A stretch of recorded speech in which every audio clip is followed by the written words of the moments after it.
এই জাহান্নামের মধ্যে আমি নবী জাহান্নামটা ঘুরে ঘুরে দেখলাম। ওই জাহান্নামের মধ্যে অধিকাংশ নারীগুলো দেখি জাহান্নামের মধ্যে দাও দাও করে জ্বলে। আমার বাবারা দিলের কান্ডা লাগা শোনো, নবীজি বলছে আমি প্রথম জাহান্নামে গেলাম, যা দেখি জাহান্নামের আগুনে দাও দাও করে জ্বলে নারী, অধিকাংশ নারীগুলো। আল্লাহর নবী বলা পান আম্মা জান খাদিজাতুল কুবরা বলে, আল্লাহর নবী গো কিসের কারণে জাহান্নামে এত নারী দেখলেন? অধিকাংশ নারী, আল্লাহু আকবার, অধিকাংশ নারীরা জাহান্নামী।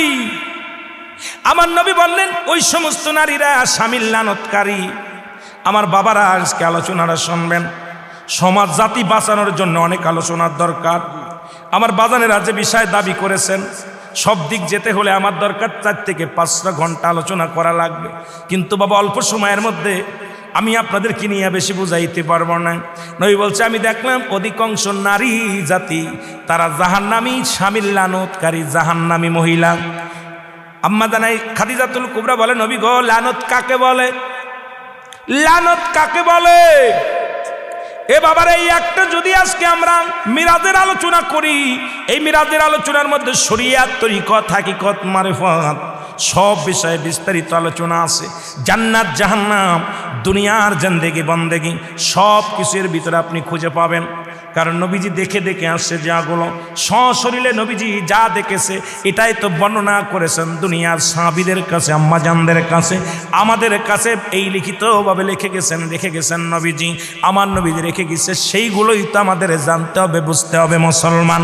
আল্লাহর নবী বললেন লানত কাকে? নবীজি বললেন, আম্মাজান খাদিজা বলেন হুজুর লানত কাকে বলে?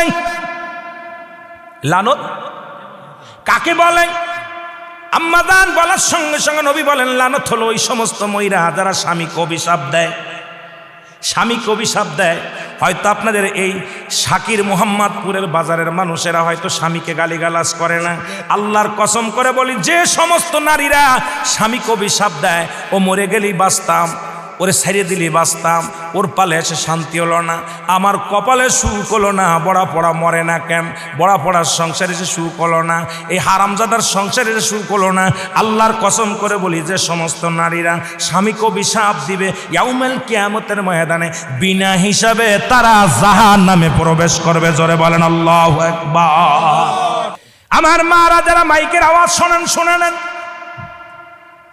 যত আপনার নামাজ, আপনার রোজা, আপনার হজ সব কিছু বরবাদ হয়ে যাবে যারা স্বামীকে লানত করবেন, স্বামীকে যারা অভিশাপ করবেন, স্বামীর বিরুদ্ধে অভিযোগ করবেন, স্বামীর প্রশংসা করবেন। আল্লাহর দরবারে আপনি নেকি পাবেন, আল্লাহর দরবারে নফল বন্দেগি পাবেন। সারা রাত পরে আপনি ইবাদত করেছেন, আর একবার বলেন, আপনার মার কাছে বলেন, বোনের কাছে বলেন, ভাইয়ের কাছে বলেন, ভাইরে তোমার দুলোবাইটা কত সুন্দর, উনি ফরেজগার মানুষ, নামাজি মানুষ, আমাকে ভালোবাসে। যদি স্বামীর প্রশংসা করো, এই দুনিয়ার মধ্যে নফল ইবাদত হয়ে যাবে, তোমার নেকি হবে, আমলনামায় লেখা হবে। নবীজি বলছে অধিকাংশ মহিলারা ওই কিয়ামতের ময়দানে ওই জাহান্নামী অধিবাসী হয়েছে যারা স্বামীর লানতকারী। জোরে জোরে চিল্লায়া বলা যাবে না আল্লাহু আকবার। আল্লাহর নবী বললেন, আম্মাজান খাদিজা বলে হুজুর এরপরে কি দেখলেন? বলে ও আম্মাজান খাদিজা রে, খাদিজা আমি এরপরে জাহান্নামে গেলাম, একদল মেয়েদের দেখি, একদল নারীদের দেখি, আগুনের কাক তাদের মাথার উপরে ঠোকায় ঠোকায়, আগুনের কাক তাদের মাথার উপরে ঠোকায় ঠোকায় মস্তিষ্কগুলো খায়।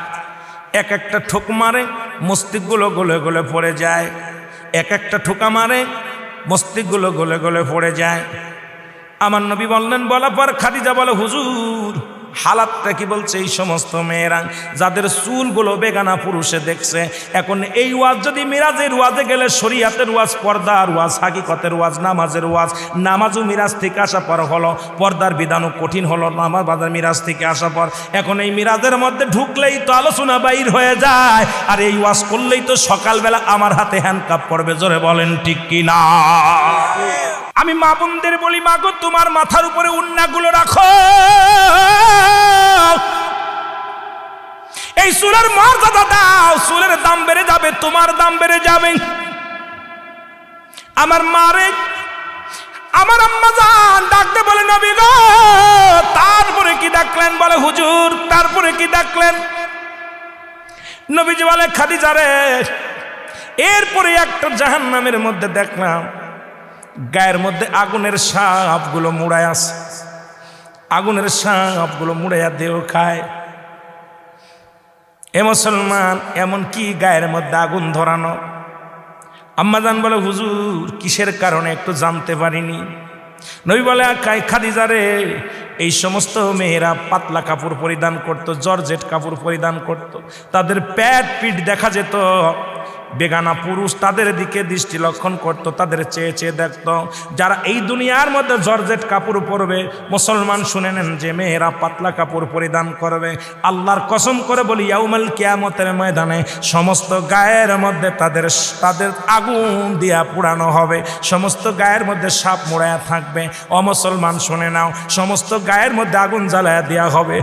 এবার আমারে মুহাম্মদপুর নাম, কত সুন্দর নাম, শাকির মোহাম্মদ বাজারের মা বাবা এত সুন্দর একটা নাম পাইছেন। আমি আপনাদের অনুরোধ করে যাই, মা আজ থেকে জর্জেট কাপড় ছেড়ে দাও, আজ থেকে পাতলা কাপড় ছেড়ে দাও।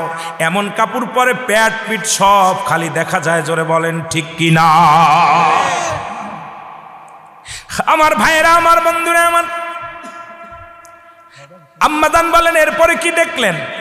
বলে এরপরে দেখলাম কিছু মহিলার জিব্বাখানা টেনে, জিব্বাখানা টান দে পিছন দিকে প্যারাক লাগায় রাখছে, পুরো যন্ত্রণায় কাতর হয়ে তারা কান্দে।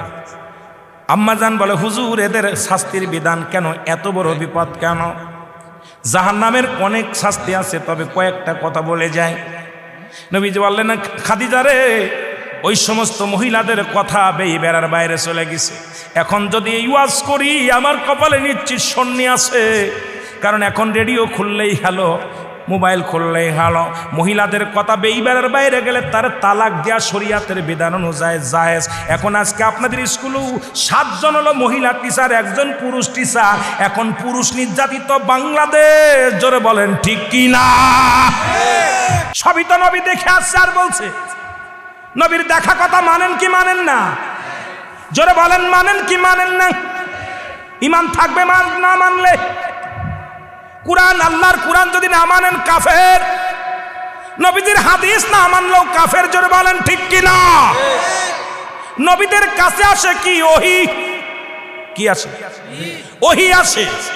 সুতরাং ওহীর মাধ্যমে তো জানতেই পেরেছে, জানায়া দিছে কুরআন পর্দার বিধান, ইসলামের বিধান, ব্যবসার বিধান, সব কিছু কোরআন বলে দিছে।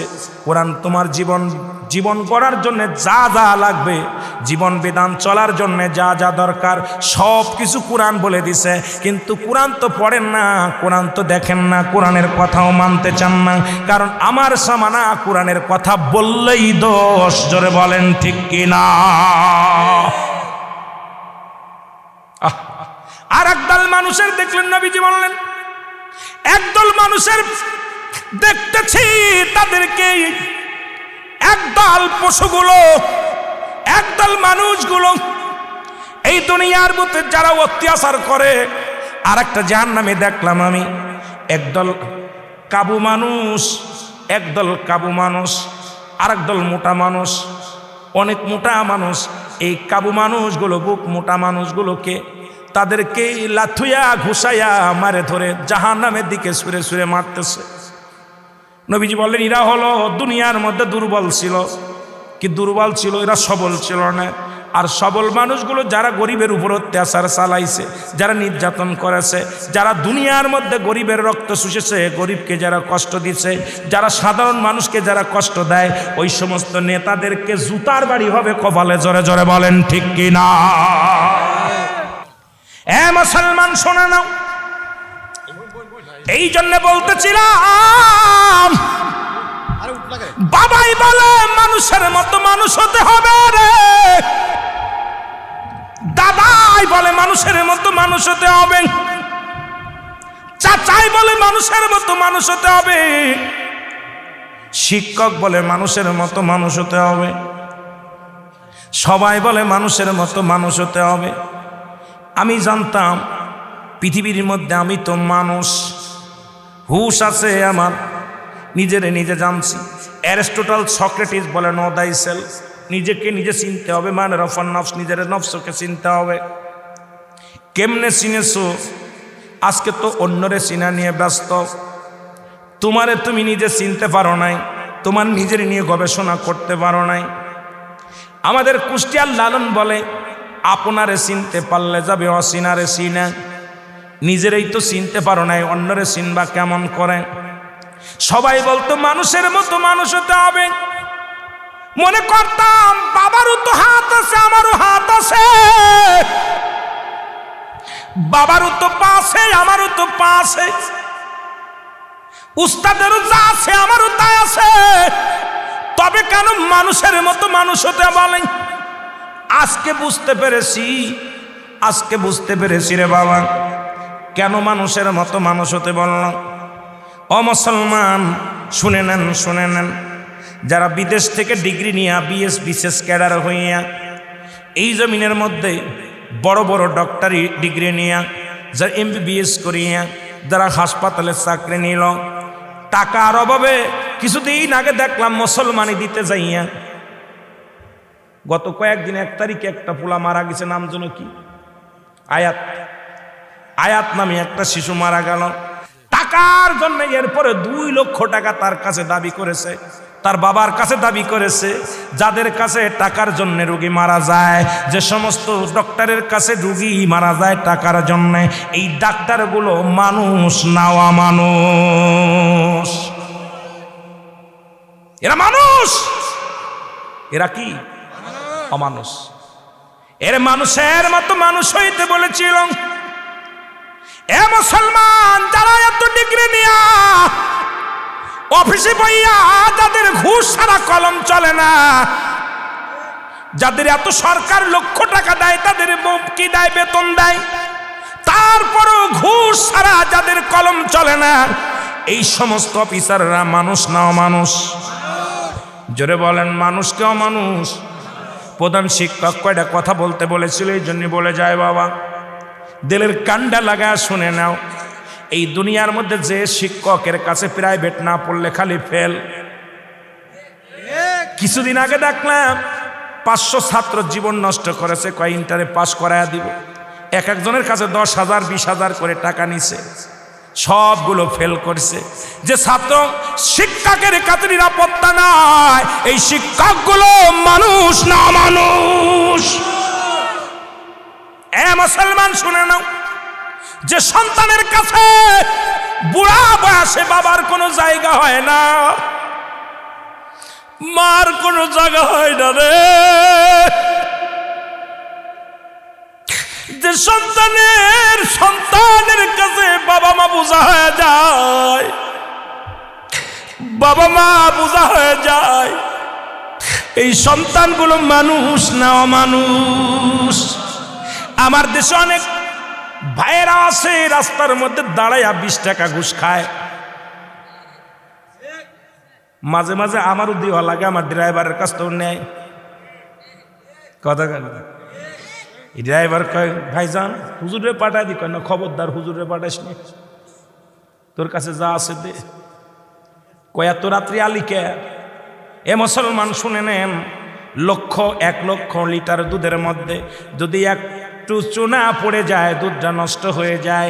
তুই মৌলবি, তুই মুন্সি, এত হালাল টাকা হাউজ কি করলি, রোজগার করলি, কত কষ্ট করে গায়ের ঘাম জারালি, আর 10টা টাকা ঘুষের টাকা যেই পকেটে গেল, সমস্ত টাকাটাই হারাম হয়ে গেল।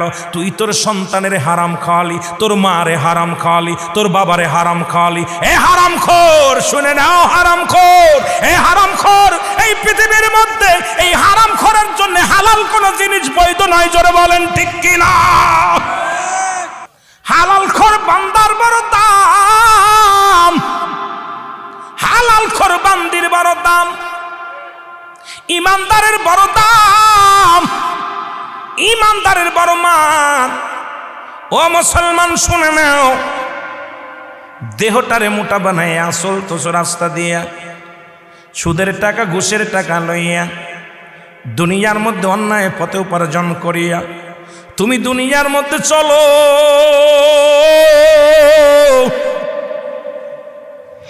একবার চক্ষু দুটি বন্ধ করে দেখো রে মন, একবার চক্ষু দুইটা বন্ধ করে দেখো রে মন, এই দুনিয়ার সব কিছু পরে থাকবে, তুমি থাকবা না, তুমি থাকবা না, তুমি বিদায় নিয়ে যাওয়া, বিদায় নিয়ে যাওয়া। তৎকালীন জামানার মধ্যে মুনাফিক ছিল, এখনো আছে, ঠিক কি না? এই আলোচনা শোনা পরও মুনাফিকদের মুনাফিকি বেড়ে যাবে। আল্লাহ ডাকবে কয় হাবিব মিনান নাস, মানুষের মধ্যে। নাস শব্দের অর্থ কি? জোরে বলেন, নাস শব্দের অর্থ মানুষ। অমিনান নাস, মানুষের মধ্যে মায়া করো, তারা বলবে আমান্না, তারা ঈমান আনছে বিল্লাহি, আল্লাহর প্রতি, অবিল আখিরাতের প্রতি বিশ্বাস স্থাপন করছে।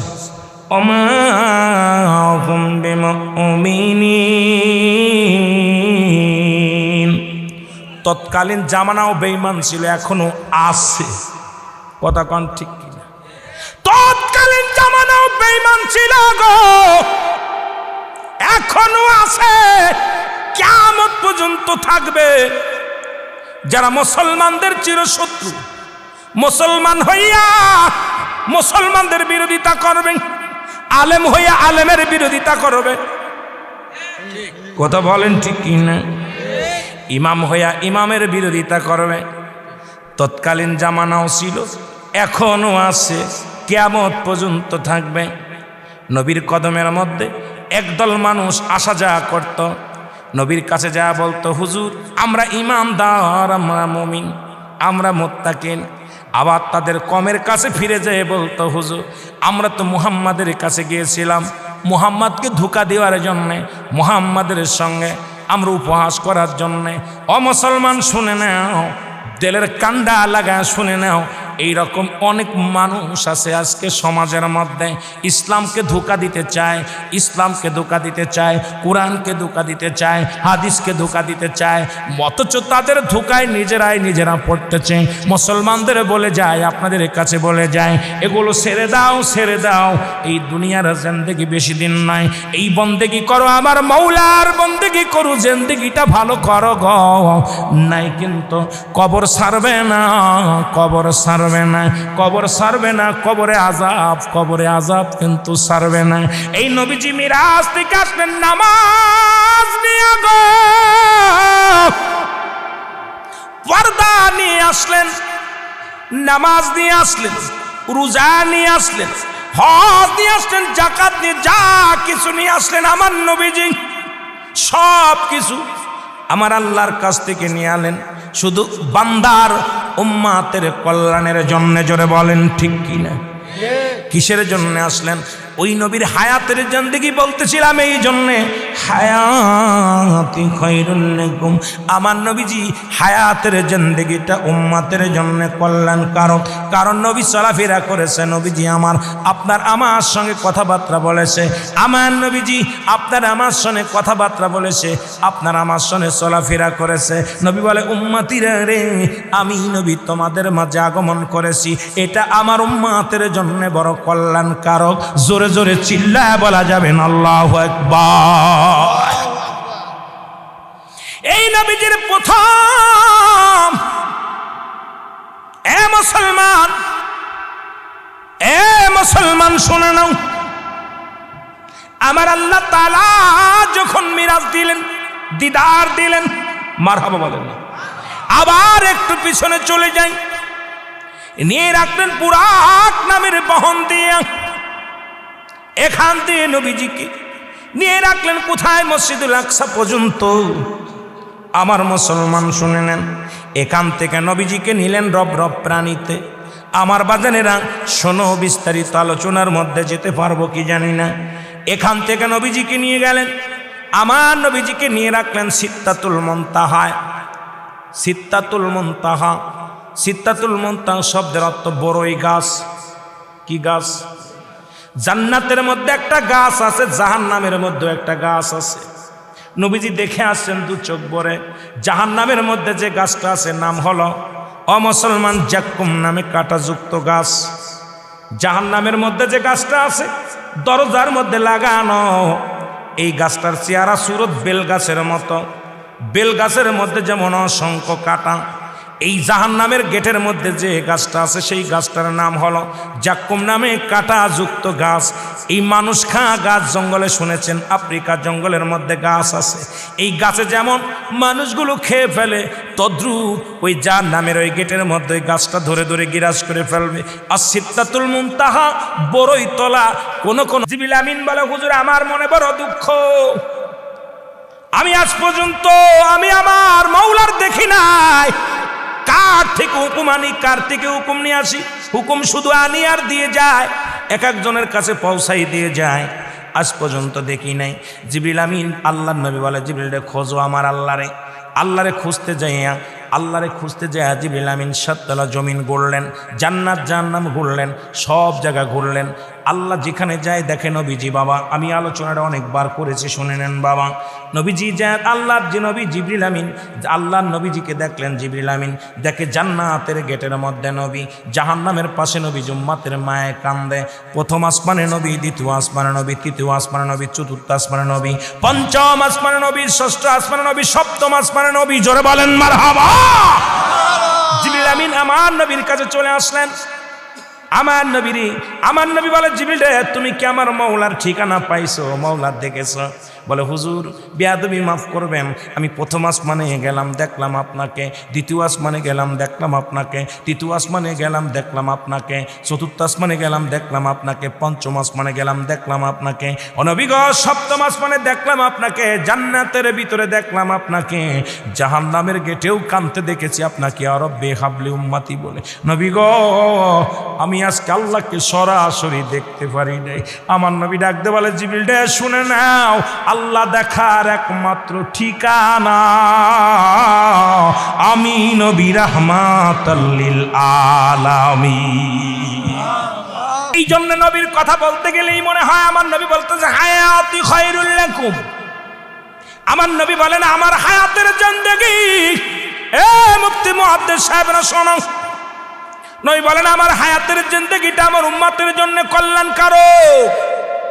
নবী যে দুনিয়ার মধ্যে আসছে, প্রতিটা কর্মই, প্রতিটা নবীর প্রতিটা সেকেন্ড, প্রতিটা মিনিট, প্রতিটা সময় নবী উম্মতের জন্য কল্যাণ হবে যে কাজ, সেই কাজগুলো আমার নবীজি করতেন।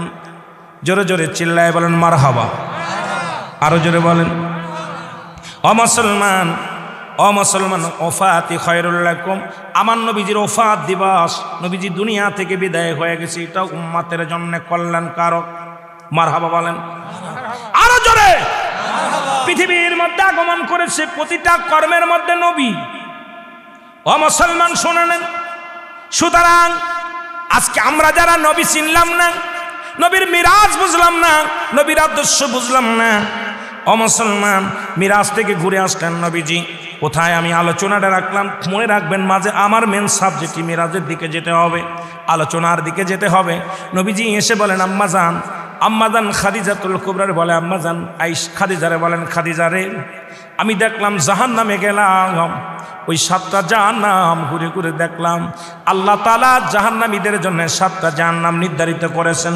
আল্লাহ বলেন উইদ্দাতুল কাফিরিন, কাফের বেঈমান মুনাফিকদের জন্য প্রস্তুতি করে রাখছে 7টা জাহান্নাম। জোরে বলো আল্লাহু আকবার। 7টা জাহান্নামে আমি দেখলাম, ঘুরে ঘুরে দেখলাম। কোন জাহান্নামে গেলাম, জাহান্নামের দরজাগুলো দেখলাম। আমি মিরাজে যে জাহান্নাম দেখলাম, কোথায় যে কথা বলেন না কেন, মিরাজের রজনীতে যে আমি জাহান্নাম দেখলাম। নবী বলেন আমি জান্নাতগুলো ঘুরে ঘুরে দেখলাম। প্রথম জান্নাতগুলো এত সুন্দর, জান্নাতগুলো এত চমৎকার, এত নিয়ামত দিয়ে আমার আল্লাহ ভরপুর করে রাখছে। আমার বাজানেরা, মুসা নবী একবার অনেক চেষ্টা করলেন আল্লাহর সঙ্গে দেখা করার জন্য। আল্লাহ বলে, মুসার এলাম কখনোই না, সম্ভব না। মুসাকে আল্লাহ দেখবই, শুধু পর্দার মধ্যে থাকো। সরাসরি আমি মুসার কপালে কি জটবে না? মুসা নবী অনেক আপিত্ত করলেন, দাবি করলেন আল্লাহর কাছে। আল্লাহ নূরের তাজাল্লি একটা ঢেউ আসলেন, সঙ্গে সঙ্গে তুর পাটা পুড়ে গেলেন, কি হয়ে গেলেন? সুরমা হয়ে গেলেন। মুসা নবী বসে আছে আল্লাহর সঙ্গে দেখা করার জন্যে। বাবারা গভীর মনোযোগ দিয়ে আলোচনা শুনবেন, তারপরে অন্যদিকে তাকাবেন। মুসা নবী বসে আছেন ধ্যানে, আল্লাহর ধ্যানে বসে আছে। জিবরিল আমিন ডাকতে বলে, নবী মুসা তুমি কিসের জন্য বসে আছো, ধ্যানে বসে আছো? বলে আল্লাহর সঙ্গে দেখা করব।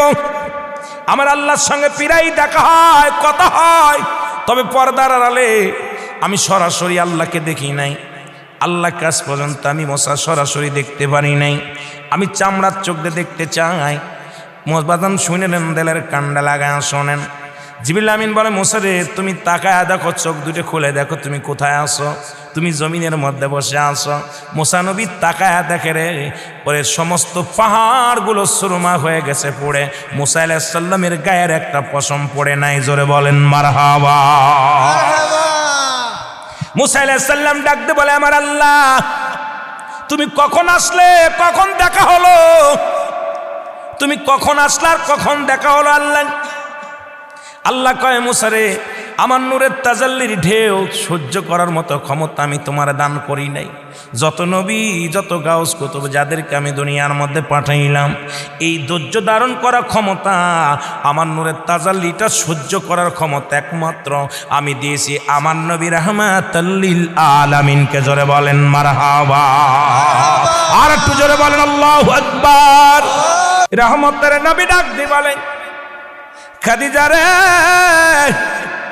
আমি নবী আমার মৌলার দিদার করেছি, তোমার বিশ্বাস হয় কি না?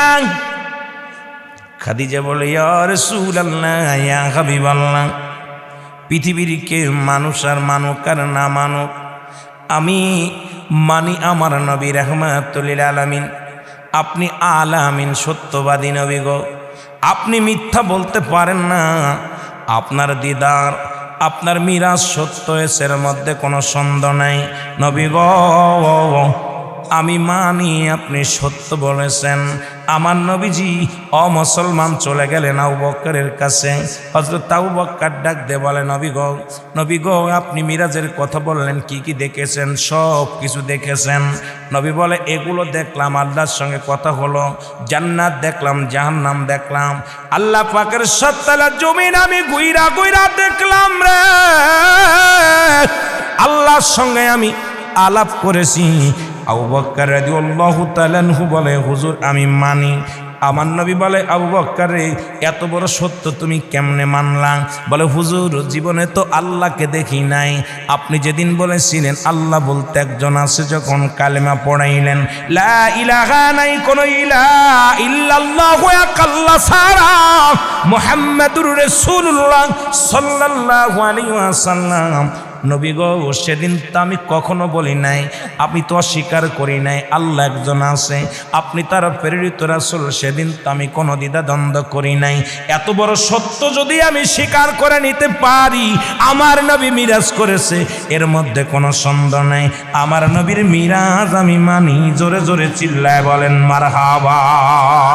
আর একটু জোরে জোরে চিল্লায় বলা যাবে না আল্লাহু আকবার।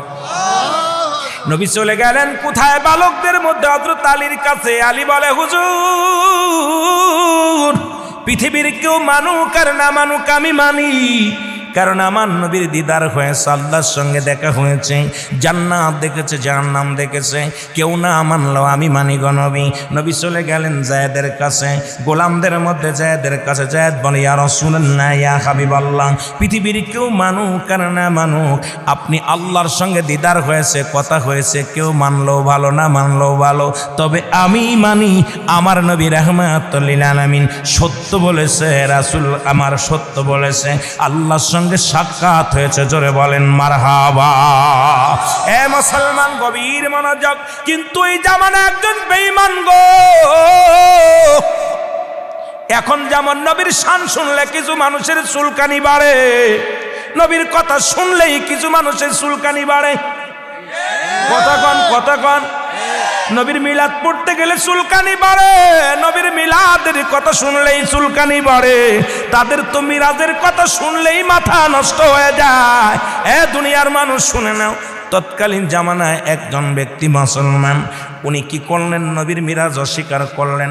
আব্দুল্লাহর বেটা মুহাম্মদ পাগল হয়ে গেছে, সে নাকি এত পথ অতিক্রম করেছে, এত রাস্তা কেমনে গেল, পাগল হয়েছে নি, এই গাজা খুঁড়ে কথা বলা শুরু করলো মুহাম্মদ।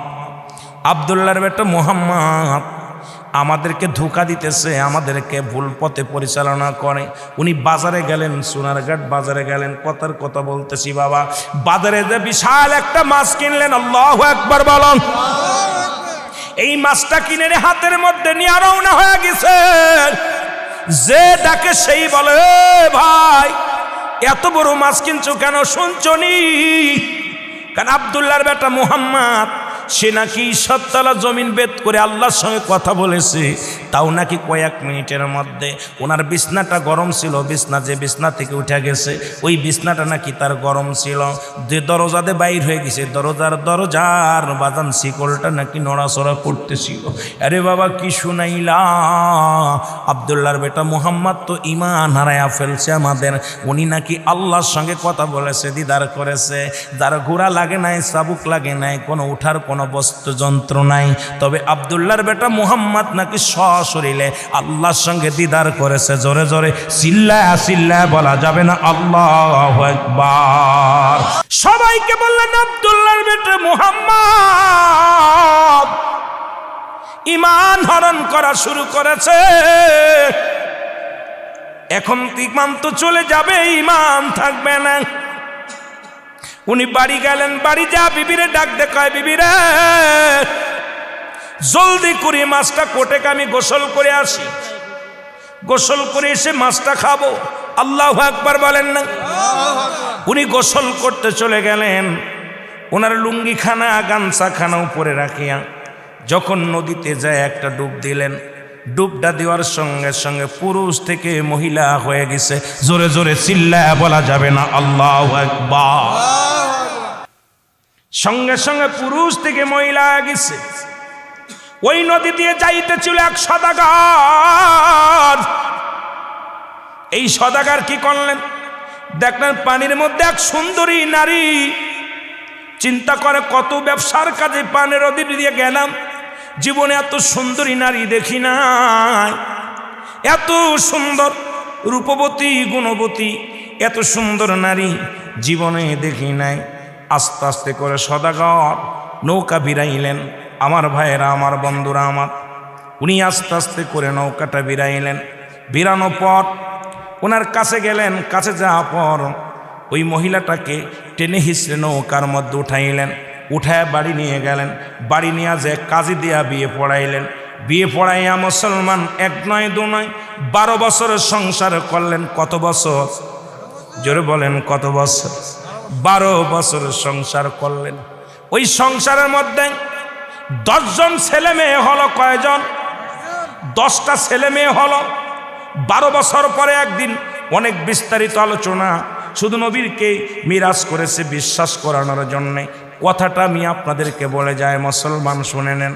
এবার 12 বছর পরে আবার স্বামীকে বলে, স্বামী রে আমি একটু গোসল করব, আমাকে একটু নদীর ঘাটে যাব, আমি পানি দিয়া গোসল করব। এরপরে উনি চলে গেলেন নদীতে। যা যখন আবার পানির মধ্যে একটা ডুব দিছে, সঙ্গে সঙ্গে মহিলা থেকে পুরুষ হয়ে গেছে। জোরে জোরে চিল্লায়া বলা যাবে না মারহাবা। কত বছর? 12টা বছর অতিবাহিত হয়ে গেছে। 10 জন ছেলে মেয়ের লালন, 10টা ছেলে মেয়ের মা আমি হয়ে গেছি। সুতরাং আমার নবী এই 12 বছরের মধ্যে যদি এখনো তোমার মাছ কুটা না হয়, এরে আমার নবীর মিনিট লাগে না, সেকেন্ডের মধ্যে আল্লাহ দিদার করতে পারার মধ্যে কোনো সন্দেহ নাই। চলো রে বিবি যাই, রাসূলুল্লাহর কদমের মধ্যে যাই। জোরে জোরে চিল্লায়া বলা যাবে না মারহাবা। আল্লাহ ডাকতে বলে, হাবিব ওদেরকে জানায়া দেন আমি আল্লাহ এক। যারা আল্লাহ ব্যতীত অন্য কাউকে আল্লাহ বানায়, শরীক বানায়, এই দুনিয়ার মধ্যে মুসলমান শুনে নাও, কোরআনের 6666 আয়াত, কেউ বলে 33 আয়াত। এ মুসলমান 114টা সূরার মধ্যে একটা সূরা তৎকালীন জামানায় একটা আয়াত পৃথিবীর কোনো দার্শনিক লিখতে পারে নাই, লেখা সম্ভব নয়। জোরে কোন ঠিক কিনা? আরো জোরে বলেন ঠিক কিনা? এটা কখনো সম্ভব হবে না। তবে বর্তমান জামানায় কিছু কানার বাচ্চা কানা আলেমরা আছে, তারা বলে কোরআনের মধ্যে অধিকাংশ আয়াতই হলো জাল।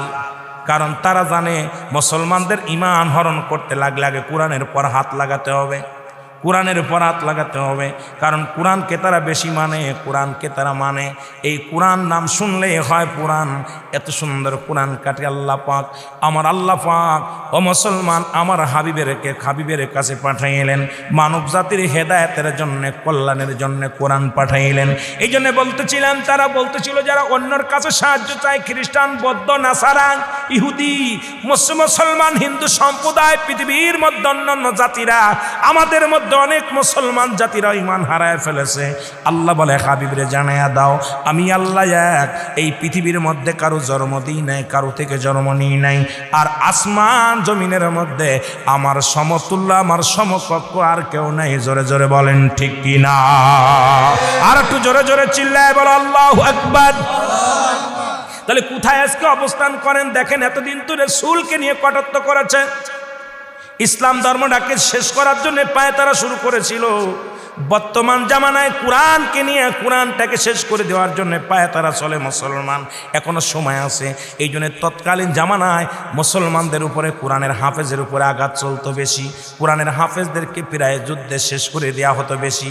কারণ তাদের ধারণা, অমুসলিমদের ধারণা, কোরআনের হাফেজগুলো যদি শেষ করে দেওয়া যায়, কোরআনের পাখিগুলো যদি শেষ করে দেওয়া যায়, কোরআন যারা বোঝে এদেরকে যদি শেষ করে দেওয়া যায়, তাহলে মানুষদেরকে গুমরাহি করা সহজ হয়ে যাবে। এই গুমরাহির পথ অবলম্বন করতে হলে আগে কোরআনটাকে ঠেকাও, কোরআনটাকে ঠেকাও। আমি আপনাদেরকে বলে যাই, ভালো করে দিলের কান্ডা লাগা শোনো। একটা হরফ কোরআনের একটা আয়াত অস্বীকার করার মতো ক্ষমতা আপনার নাই, আপনি বানানোর মতো ক্ষমতা আপনার নাই। কোরআনটাকে মানতে হবে, আল্লাহর বিধান, রাসূলের সুন্নাত। জোরে বলেন ঠিক কিনা? আল্লাহ পাকের বিধান হলো কোরআন, আমাদের রাসূলের সুন্নাতুল আল হাদিস। এ মুসলমান শুনে নাও, শুনে নাও। আজকে তারা যারা কোরআনের প্রতি হাত লাগাইলো, হাদিসের প্রতি হাত লাগাইলো, তারাও কিন্তু মিরাজের প্রতি হাত লাগাইছে। আল্লাহর কসম করে বলি, আমার নবীজির দিদার করার পরে আমার মুসলমান শুনে নেন, এই পৃথিবীর মধ্যে তাদের ধারণা জিবরিল আমিন আল্লাহর নবী একটা কথা বললে আপনারা বুঝতে পারবেন ভালো। এ দুনিয়ার মুসলমান শুনে নাও, আমি বললাম আপনারা হাত উঠাইলেন, সবাই মানছেন, মিরাজ মানছেন। নবী রাহমাতুল লিল আলামিন মিরাজ শরীফ করে এসে সর্বপ্রথম ঢুকলেন, আম্মা জান খাদিজাকে ডাকতে বলেন, খাদিজা রে, আমি নবী আল্লাহর সঙ্গে দিদার করেছি, আল্লাহর সঙ্গে সাক্ষাৎ হয়েছে। আমি আল্লাহ রব্বুল আলামিনের সঙ্গে দেখা করেছি, জান্নাত দেখেছি, জাহান্নাম দেখেছি। আমার মাওলার সঙ্গে আমার সশরীরে সাক্ষাৎ হয়েছে। কেমন সাক্ষাৎ? সমস্ত নবীদেরকে আল্লাহ এক একটা নিয়ামত দান করেছেন, এক একটা নিয়ামত দান করেছেন। আমার নবীকেও একটা পার্সোনাল নিয়ামত দান করেছেন।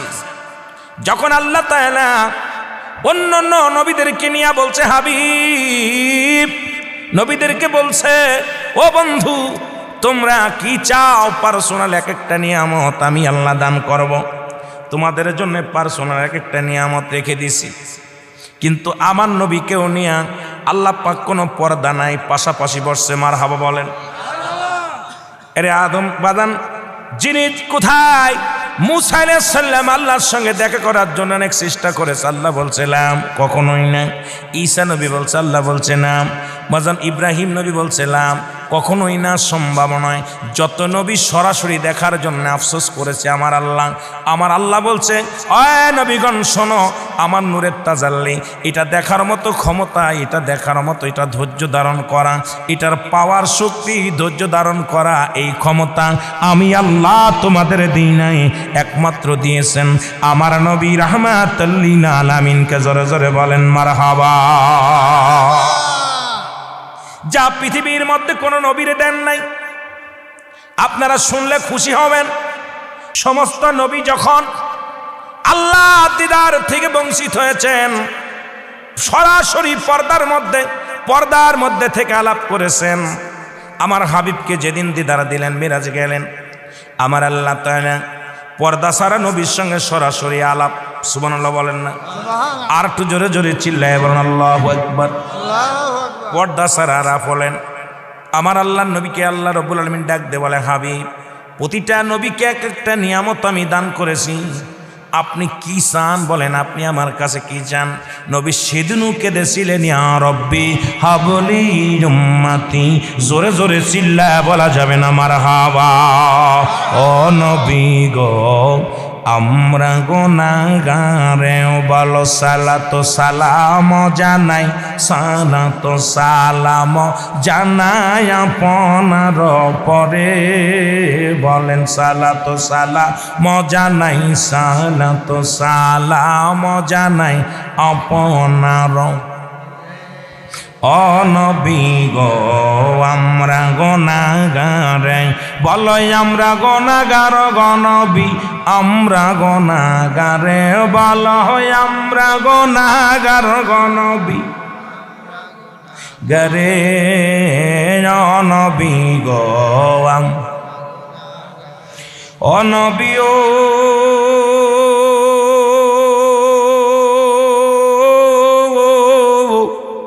এই শাকির মোহাম্মদপুরের আসে কানে হইয়া দেওয়ানা। দেখা দাও গো দয়াল নবী, দেখা দাও গো দয়াল নবী, দূরে রাইখো না। ও নবী গো, আমরা গুনাহগারে বলো সালাতো সালাম জানাই, সালাতো জানাই আপনার পরে। বলেন সালাতো সালাম আপনার পরে। ও নবী গো, ও নবী ও সব নবীদের নবী আপনি, ও নবী সব নবীদের নবী আপনি, নূরের খনি মরে। আল্লাহ তোমায় দিল দিদার, আল্লাহ তোমায় দিল দিদার আরশ আকাশে। ও নবী গো, আমরা গুনাহগারে, ও নবী গো, এ দুনিয়ার মুসলমান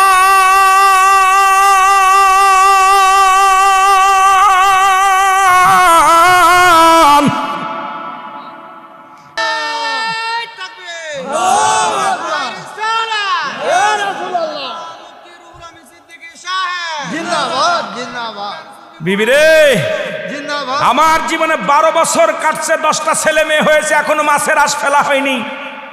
তাহলে আমার নবীর দিদার করবো, মিনিট তো দূরের কথা, ঘন্টা তো দূরের কথা, আমার নবী সব কিছুই পারে। জোরে বলেন ঠিক কিনা? বিবিরে নিয়ে চলে গেছে রাসূলুল্লাহর কদমের মধ্যে। রাসূলের কদমের মধ্যে যা বলতেছে, ইয়া রাসূলুল্লাহ, ইয়া হাবিবাল্লাহ, নবী গো আমাকে আপনি মাফ করে দেন, আমাকে তওবা করায় দেন। নবী বলতে কি হয়েছে বলো? সাহাবীদের সামনে উনি খুলে বললেন, নবী গো এই বৃত্তান্ত, এই বিষয়, সুতরাং এই বিষয়ের উপরে হুজুর আমি আমার জীবনটাই হয়েছে নবী গো। কি হয়েছে বলে? এটা হয়েছে নবী গো, কারণ আমার জীবনে আপনার মিরাজকে আমি অস্বীকার করেছিলাম। আমার মিরাজকে আমি, কথা বলেন না কেন, মিরাজকে অস্বীকার করেছিলাম। এই জন্য আমার ভাইয়েরা, আমার আল্লাহ তাআলা এই দুনিয়ার মধ্যে তাকে দিয়া ইতিহাস করে দিয়েছে যে দুনিয়ার মানুষ, আমার রাসূল সম্পর্কে যাদের ভুল ধারণা আছে, আমার রাসূল সম্পর্কে যাদের এখনো মনের ভিতরে খটকা লাগে, ইমান যাদের নাই, আমল দিয়ে কোনো লাভ নাই, আমল দিয়ে লাভ নেই, আগে দরকার ইমান। যেটা বলেন ঠিক কিনা? সেই ইমানের নাম কি? রাহমাতাল লিল, আরো জোরে বলেন। শুধু তাই নয় আমার বাবারা, আজকে তো মিরাজের কথা দূরে করতেছে, এই কোরআনটাকেও ভুল প্রমাণ করতেছে বাংলাদেশের মানুষ। আমার দেশে অসংখ্য শায়েখরা বলতেছে যে কোরআনের অধিকাংশ আয়াত জাল। নাউজুবিল্লাহ বলেন না? আজকে তাফসির কোরআন মাহফিল দিচ্ছেন, কিন্তু আপনারা শুনলে অবাক হয়ে যাবেন। আমার দেশের বড় বড় শায়েখরা বলতেছে কোরআনের অধিকাংশ আয়াতগুলো নবীজি ইন্তেকালের পরে হয়েছে। নবীজি ছিলেন না, নবীজি জানেন না। তার ভিতরেও সূরা ইখলাসটা হলো 1 নম্বর জাল। নাউজুবিল্লাহ বলেন না, আরো জোরে বলেন আল্লাহু আকবার। অথচ এই কিতাবটা লেখা পর আল্লাহ বলছেন সূরা বাকারার মধ্যে কি বলছে জানেন? যালিকাল কিতাবু লা রাইবা ফি। এটার মধ্যে কি নাই? আস্তে কইবেন না জোরে কইবেন? আপনারা কি ওয়াজ শুনতে আইছেন না খালি ঘুমাইতে আইছেন? আমার দোয়াজ করে দিলে কথা বলতে হবে, কারণ আমার এমন একটা বিষয়ের উপরে কিছু আলোচনা, আমি কেবল টাচ দেওয়া শুরু করেছি, আলোচনা আস্তে আস্তে যাব, ধীরে ধীরে যদি আপনারা ভালোবাসা দেন কথা বলতে পারবো। এই কিতাবের মধ্যে সন্দেহ আছে? জোরে বলেন আছে? কিয়ামত পর্যন্ত একটা আয়াত কেউ লিখতে পারবে? একটা আয়াত কেউ বানাতে পারবে? জের জবর বাদ দিতে পারবে? কথা বলেন, বাদ দিতে পারবে? অথচ আমার দেশের তথা কথিত কিছু শায়েখরা যারা তাফসির করতেছে, তাফসির করতে যায় বলতেছেন যেই কোরআনের ভিতর অধিকাংশ আয়াত জাল, মানবে কারা? আল্লাহ বলেন হুদাল্লিল মুত্তাকিন। জোরে বলেন আল্লাহু আকবার। হেদায়েত প্রাপ্ত বান্দা যারা, হেদায়েত প্রাপ্ত বান্দা যারা কখনো কোরআনের ভুল ধরবে না তারা। জোরে বলেন ঠিক কিনা? আর একটু জোরে বলেন। বড় আশ্চর্য হয়ে গেছি, কারণ যারা দেবতা পূজা করে, যারা প্রতিমা পূজা করে, যারা চন্ডের কাছে সাহায্য চায়, যারা অনেক সময় আল্লাহ ব্যতীত অন্যকে ভগবান বানায়, খোদা বানায় পূজা করে, তারা চিন্তা করছে এই কোরআনের যদি সব আইন মেনে ফেলে তাহলে তো আমাদের অবস্থা খারাপ। এই কোরআনটাকে আগে ভুল ধরাইতে হবে, মানুষের মেমোরির ভিতর ঢুকায় দিছে যে কোরআনটার মধ্যে অধিকাংশ আয়াত ভুল। তার মধ্যে একটা কি? আল্লাহ বলেন কুল হুয়াল্লাহু আহাদ আল্লাহুস সামাদ লাম ইয়ালিদ ওয়া লাম ইউলাদ ওয়া লাম ইয়াকুল লাহু কুফুয়ান আহাদ। জোরে জোরে চিল্লায় বলা যাবে না আল্লাহু আকবার। কইব প্রধান শিক্ষাকে যদি সাইফে ধরে শেষ। হক কথা এখন কইতেছেন, কালকে কোন হুজুর কইল কেন? না না, এটা হুজুর কইতাম না, বিপদে হইতাম রে বা। না হুজুর, মহিলাদের কথা আওয়াজ, কোন নারীর কথা আওয়াজ, মুখের আওয়াজ বেইবেরার বাইরে গেলে তাকে তালাক দেওয়া যায়। এখন আমাদের দেশে মহিলা বক্তা বাইর হইছে, ওরে সুর দেখে আল্লাহ আল্লাহ আল্লাহ, বাড়ানোর দরকার, ধরে সেটাও করে দেওয়ার দরকার। এই বিচার কই কব? আপনাদের এলাকার বক্তা, ব্রাহ্মণবাড়িয়া বক্তা সুফিয়া খাতুন, নাম আমার মুখস্থ আছে।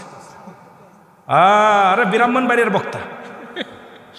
এর মাঝে আমার ওয়াজের পাশে একটা ওয়াজ ছিল, ওরে বাবারে বাবা, জিকির করতেছে আমার কষা, আমার মাইকের আওয়াজ বন্ধ করে দিয়ে আমি একটু শুনে নিলাম যে কি করে। কথা বুঝিনি? আহা ভাইরে, আল্লাহ যে গজব দেবে না। এই শাহজালালের দেশ বেঁচে আছেন হয়তো আল্লাহর ওলির ওসিলায়। জোরে বলেন ঠিক কিনা? না হলে যে গজব শুরু হয়েছে, এখন যেখানে যাবেন কথা বললে, আজকে দেখলাম বিদ্যালয়ে, বললাম না 7 জন মহিলা 1 জন পুরুষ, দপ্তর আর হলো প্রধান শিক্ষক, এই 2 জন মাঝে সব পোস্টারে মহিলা। জাতিকে শেষ করা, আমি রাগ করেন না, আমি তাদের বিরোধিতা করতেছি না। তবে একটা পুরুষ যদি চাকরি করে 10টা মানুষকে চালাইতে পারে, একটা মহিলা বাস চাকরি করলে তার নিজেরাই নিজে চালাইতে পারে না। ঠিক পারে? আমরা 7,000 8,000 টাকা বেতন পাই মসজিদ ইমামতে, একটা ফ্যামিলি বাসে পায় না? তার ভিতর বউ আছে, স্ত্রী আছে, ছেলে মেয়ে আছে, মা আছে, বাবা আছে, 7,000 8,000 টাকা বেতন পায় আমাদের ইমাম সাহেবরা চালাইতেছে। অথচ ওই আপনার বিবি দেখবেন 20,000 টাকা বেতন পায়, নিজেরাই নিজে শাড়ি কেনার টাকা থায় না। ওইটা তো হারাম। ওটা কি হারাম? এই জন্য ওর ভিতর নাই আরাম। কি নাই? আরাম নাই। কথা বুঝলেন? অধিকাংশ আলেমের বউ দিয়া মাস্টারি করে, চাকরি করে, আবার কইলে আবার কোন হুজুর বিধান আছে, জায়েজ আছে। আরে জায়েজ তো না, এখন বিপদে কইতে হইব, না হলে তো শটাং বেলা একদম শেটাং করে দিব। বলে ঠিক কিনা? ইসলামের বিধান অনুযায়ী সবাই কাজী আছেন, বিয়ে পড়ার মুসলিম ইমাম সাহেবরা। ইসলামের বিধান কোরআন কোথাও নাই। স্ত্রী আপনাকে ডিভোর্স দিতে পারবে, আপনি ইচ্ছা করলে স্ত্রীকে তালাক দিতে পারেন, কিন্তু ইসলামের বিধান অনুযায়ী স্ত্রী আপনাকে ডিভোর্স তালাক দিতে পারবে না। কিন্তু আমার দেশের আইন, আপনি তালাক দিলে 10 বছর জেল, আর আপনার বউ চলে গেলে তাও জেল। সাল্লু জ্বালা না সাল্লু জ্বালা। কথা কয় না কেন? কথা কয় না কেন? এরম অনেক ফ্যামিলি আছে, অনেক যুবক নির্যাতিত। এখন থানায় যাবেন, আপনার মামলা নিবেন, আপনার বউ যাবে মামলা নিয়ে সারা। কথা কন ঠিক কিনা? যৌতুকের মামলা, নির্যাতনের মামলা, এর খালি কত শেষ নাই। অথচ আপনি এত নির্যাতন, বাড়ি গেলে আপনার এমন ফেসা ফেসতেছে মুখ দিয়া, কষ্টে কইরা অনেক যুবক রাত্রে বাড়িও যায় না। অনেক যুবক কান্দে, বসে বসে কান্দে, মসজিদে বয়া বয়া কান্দে। আল্লাহ কি সারলে এখন 2 লক্ষ টাকার মামলা, জেল 7 বছরের জেল, না পারতেছে বলতে, না পারতেছে কইতে, না পারতেছে সহ্য করতে। কিন্তু আমার দেশ এখন সম্পূর্ণ নারী শাসিত দেশ, এখন নারী, আমরা পুরুষ নির্যাতিত দেশ হয়ে গেছে। জোরে বলেন ঠিক কিনা? হয়তো আমার কথা একটু তিতা লাগবে, সত্য কথা বলা লাগবে। জোরে বলেন ঠিক কিনা? আমার ভাইয়েরা, আমার বন্ধুরা, আমার এই সমস্ত নেতাদেরকে আল্লাহ দুর্বল বানায় দিবে, দুর্বল বানায় দিবে। আর যারা গরিব টাইপ এদেরকে আল্লাহ সবল বানায় দিবে, শক্তিশালী হবে। এই দুনিয়ার মধ্যে তুমি যেমন টাকার গরম দেখাইতেছ, সম্পদের গরম দেখাইতেছ, গায়ের বল দেখাইতেছ, ওরাম ইয়াউমুল কিয়ামতের ময়দানে এই সমস্ত মানুষ, যারা নির্যাতিত মানুষ, এরা হবে সবল, তুমি হবে দুর্বল। জোরে বলেন ঠিক কিনা? এরে আজ না হয় কাল তুমি যাইবা কবরে, মরার পরে দেখবা চেয়ে গো তোমার সবই রইল পড়ে, মরার পরে দেখবে চেয়ে গো তুমি মরার পরে। আরো জোরে বলেন, আজ না হয় কাল তুমি যাইবা কবরে, মরার পরে দেখবে চেয়ে গো তোমার সবই রইল।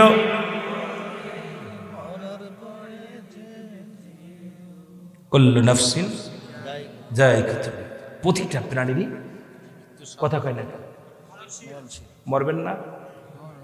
দুজন মরনা খালি বলতেছে, পাশের মানুষ এগুলো ওয়াজে বইছে না, বইয়া বইয়া কি করতে চাল্লাই যায়, ঘুমাইছে নি, কথা কয় না কেন? গুণা হইব কথা কইলে? মাইকে কথা কইতেছেন সকালবেলা টাকা গুণা লাগবো, আপনারা কথা কইলে টাকা গুণা লাগবো, কথা কয় না কেন? একটু জোরে বলেন। ঠান্ডা নাই, ঠান্ডা, সুন্দর আবহাওয়া। আমি এসে দেখছিলাম একটু গরম ছিল, ঠান্ডা ছিল, এখন একটু মোটা, আমার স্পিরিট বাড়ছে তো একটু মনে হয়, এই জন্য হয়তো গরম লাগতে পারে। একটু মহব্বতে বলেন, আজ না হয় কাল তুমি যাইবা কবরে, মরার পরে সবই রবে গো তুমি দেখবা, মরার পরে সবই রবে গো। হায় হায়, মরার পরে দাদাই গেছে, বাবাই গেছে, কেউ আইল না ফিরে, তোমার তো যাইতে হবে গো ও ভাই, তোমার তো। আরে যত বড় ক্ষমতা দেখাও, যত বড় ছালা বলো না কেন, এই দুনিয়া থাকার জায়গা না, থাকবো না। জোরে বলেন ঠিক কিনা? এরে বাবাই গেছে, দাদাই গেছে, কেউ না আর আইল ফিরে, আমারও তো যাইতে হবে গো ভাইজান, আমারও তো যাইতে হবে গো। এরে আজ না হয় কাল তুমি যাইবা কবরে, মরার পরে দেখবে চেয়ে গো। হায় হায়, মরার পরে তোমার সবই রইল পড়ে, মরার পরে দেখবা চেয়ে গো। হায় হায়, সবই রই। কুল্লু মান আলাইহা ফান, সব শেষ করে দিবে কে? এত মস্তানি কিসের? এত মস্তানি কিসের? সব কিছু শেষ করে দিবে কে? আমি আপনাদের কাছে জানতে চাই, ঘুষ খাওয়া হারাম না হালাল?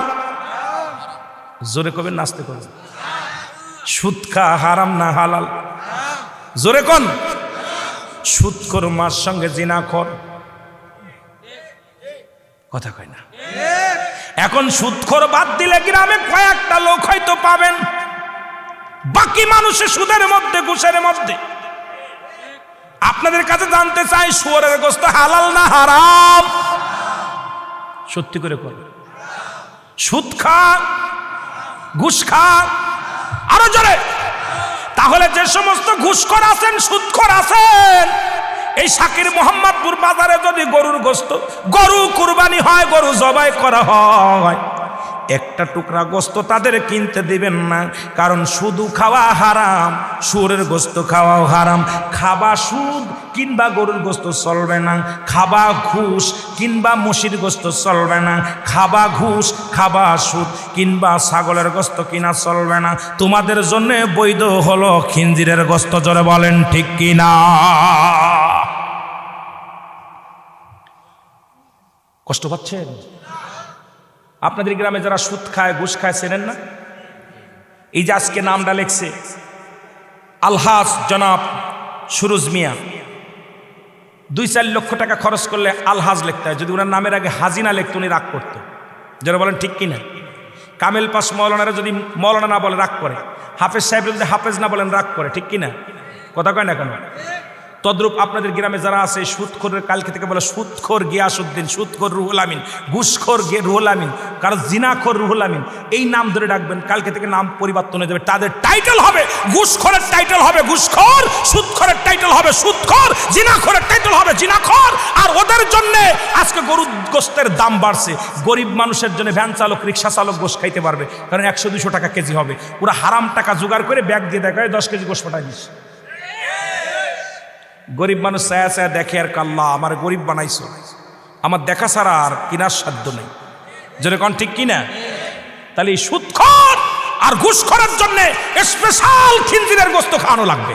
জোরে বলেন ঠিক কিনা? খাবা ঘুষ, খাবা সুদ, আর হালাল গোশত তালাশ করবা। কথা কেন? আমি দেখলাম সেদিনকে একজন বলতেছে ওই কয়টা সুদখোরের নাম নাকি লিখে দিলে গরুর গায়ের পোক পড়ে যায়। সুদখোরের নাম লিখে দিল কবিরাজরা। তাহলে চিন্তা করছেন কত বড় নিকৃষ্ট, কত বড় নিকৃষ্ট সুদখোর ঘুষখোর। এরে আজ না হয় কাল তুমি যাইবা কবরে, মরার পরে দেখবা চেয়ে গো তোমার সবই রইল। একটু জোরে জোরে বলেন, ওরে মরার পরে দেখবা চেয়ে গো তোমার সবই রইল, মরার পরে দেখবা চেয়ে। ওরে দাদাই গেছে বাবাই গেছে আইল না কেউ ফিরে, মরার পরে দেখবে চেয়ে গো খায় খায় মরার পরে। একটু মহব্বতে বলেন, আজ না হয় কাল তুমি যাইবা কবরে, মরার পরে দেখবে চেয়ে গো তোমার সবই রইল, মরার পরে দেখবে চেয়ে। সাদের বাড়ি নারী গাড়ি, সাদের বাড়ি নারী গাড়ি সবই রইল পড়ে, মরার পরে দেখবে চেয়ে গো তুমি, মরার পরে। এ দুনিয়ার মুসলমান